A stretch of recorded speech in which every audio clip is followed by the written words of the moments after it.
BLS international जो विदेशों में वीजा, पासपोर्ट और कंसुलर सर्विसेज देती है। पहली बात की कंसुलर सर्विसेज होती क्या है? कंसुलर सर्विसेज का मतलब होता है किसी देश के नागरिकों को विदेश में उनके दूतावास या बाहरी के दूतावास द्वारा दी जाने वाली वो सेवाएं जो उनके अधिकार, सुरक्षा और प्रशासनिक जरूरतों से जुड़ी होती है।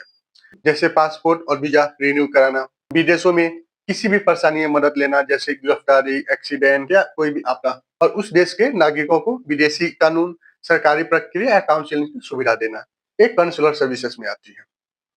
यानी कल बीएलएस इंटरनेशनल के शेयर अचानक चर्चा में आ गए क्योंकि भारत के विदेश मंत्रालय यानी एमईए ने कंपनी पर बड़ी पाबंदी लगा दी है। यानी एमईए ने बीएलएस इंटरनेशनल को अगले 2 साल तक किसी भी नए एमईए टेंडर में हिस्सा लेने से बैन कर दिया। यह फैसला क्यों लिया एमईए ने?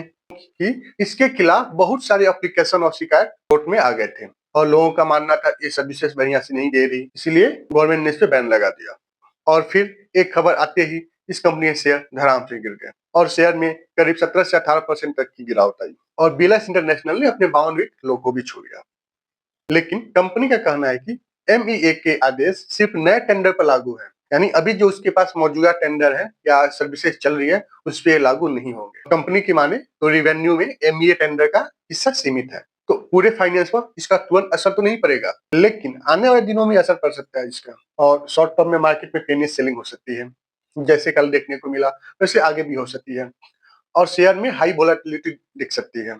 कुछ ट्रेडर्स प्रॉफिट बुकिंग कर सकते हैं और लॉन्ग टर्म के नजरिए से देखें तो कंपनी को 2 साल में एमई से नया काम न मिलने पर रिवेन्यू जनरेट कम होगा। लेकिन बीएलएस का इंटरनेशनल पोर्टफोलियो जैसे यूएस, यूएई, स्पेन सपोर्ट कर सकता है, लेकिन मार्केट में गलत मैसेज आएगा इससे कि उसी देश के गवर्नमेंट ने उस पर बैन लगा दिया। अब सवाल ये है कि हमें क्या करना चाहिए? तो तुरंत बेचना और खरीदना दोनों गलत साबित हो सकते हैं।